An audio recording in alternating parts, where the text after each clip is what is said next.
Okay, we'll look at the homework problems in section 3.1. The first problem reads this: for which of the following is it true that the number of elements in A plus the number of elements in B is equal to the number of elements of A union B?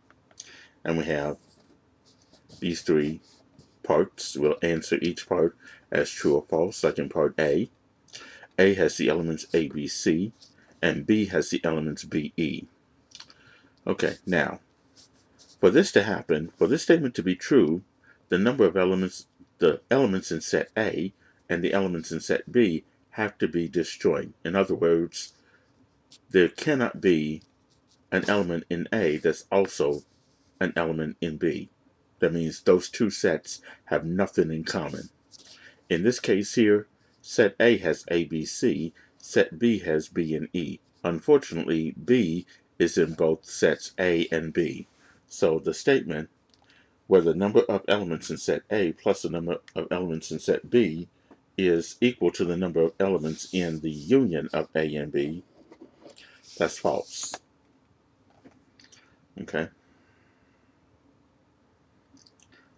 Part B, the statement the number of elements in A plus the number of elements in B is equal to the number of elements of A union B. Okay. In part B, this is part B right here. The set A has the elements A, B, C. Set B has the elements C and E.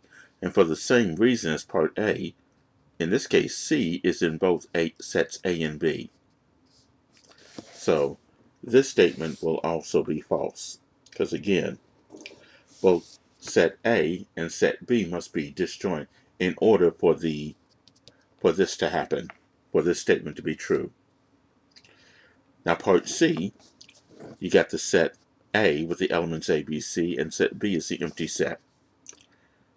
Okay, so here this statement, here we got A, B, C, and then B has no elements in common. So if we add the two together, this would be a true statement. Okay.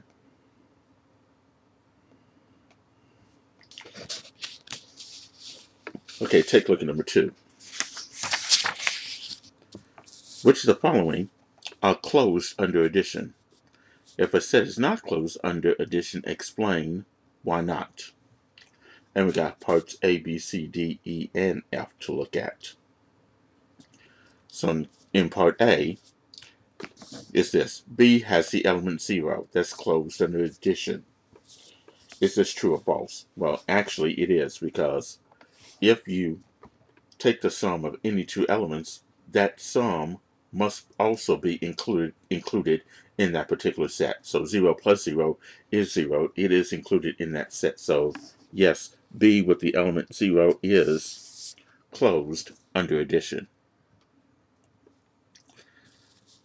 Part B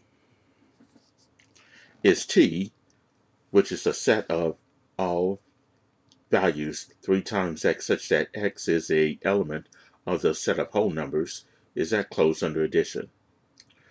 Okay, x can be any number. 3 times that number is going to be a whole number, which is also in that set as well. So this is also closed under addition.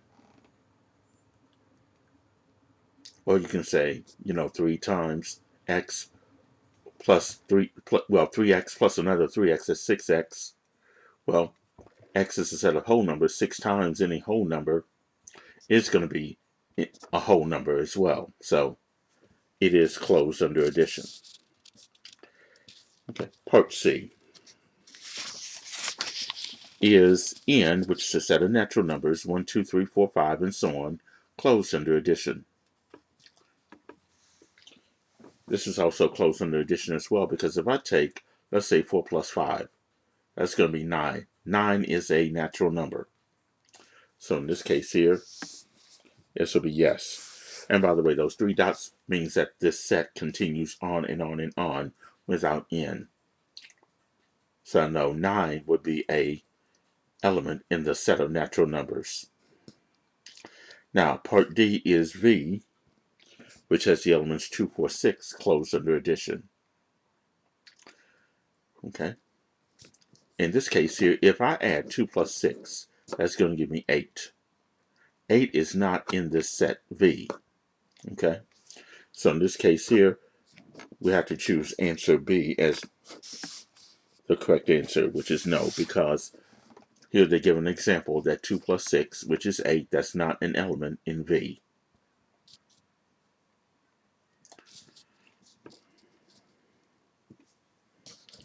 Okay, now part E.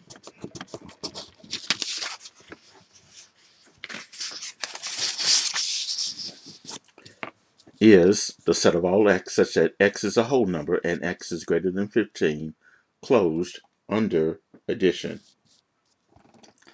Okay. We're looking at elements bigger than 15. That means 16, 17, 18, 19, and so on.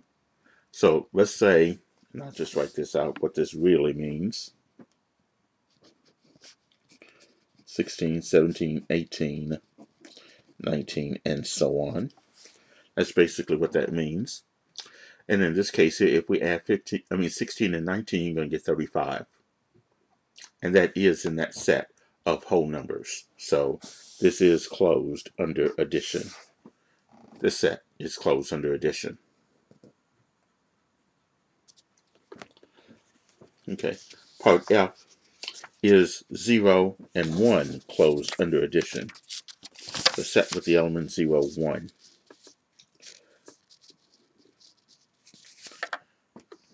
Okay. Let's say if we add 1 plus 1, that would give me 2. 2 is not in this set. So this would not be closed under addition because 1 plus 1, which gave me 2, is not in that particular set. Okay. All right, let's look at the next problem, problem number 3.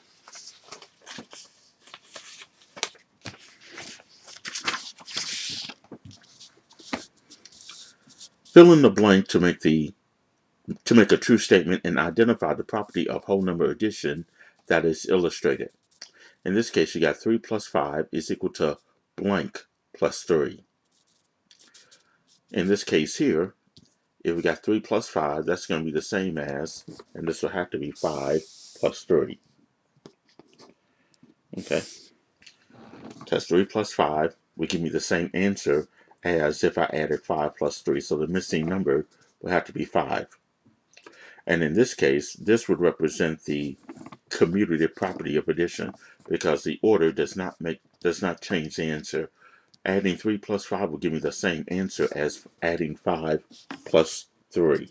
So in this case here, this would illustrate the commutative property of addition.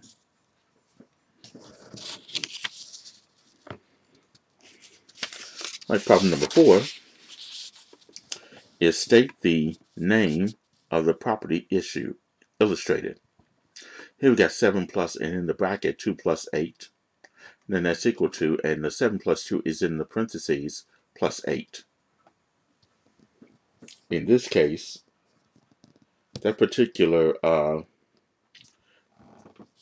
statement represents the associative property of addition. Here, the grouping is different on the left side from what's on the right side. The 2 and the 8 were grouped together on the left side. The 7 and the 2 are grouped together on the right side. So this will be the associative property of addition.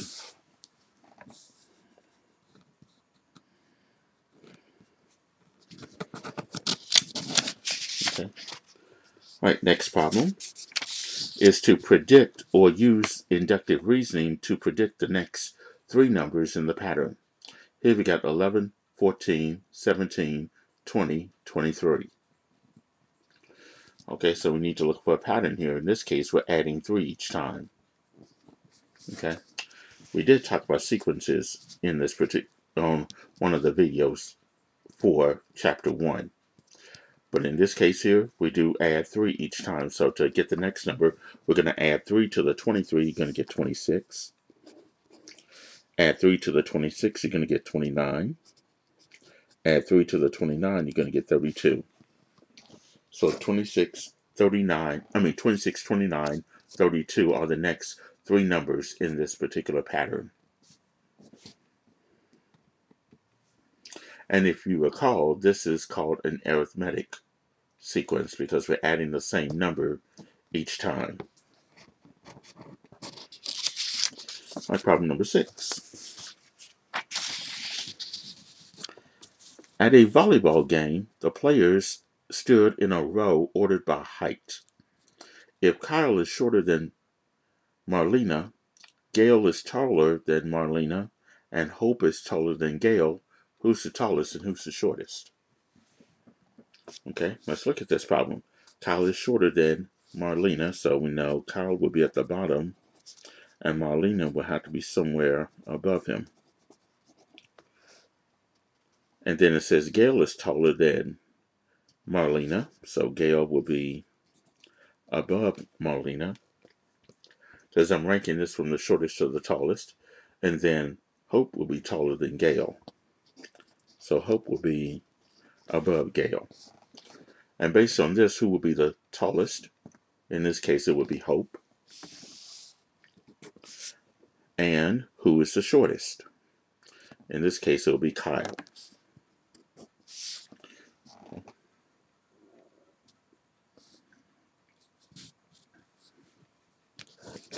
Okay. And finally, number 7 is to write a related addition sentence. Here we got 11 minus z is equal to 6. Okay. So if I was to write a related sentence for this 11 minus z is equal to 6, I would have to think of this. 6 plus what number would give me 11? So in this case, it'd be 6 plus z equal to 11. And that would be the related sentence for this particular subtraction problem. Related addition sentence. Okay, so that should assist you with some of the homework problems in section 3.1.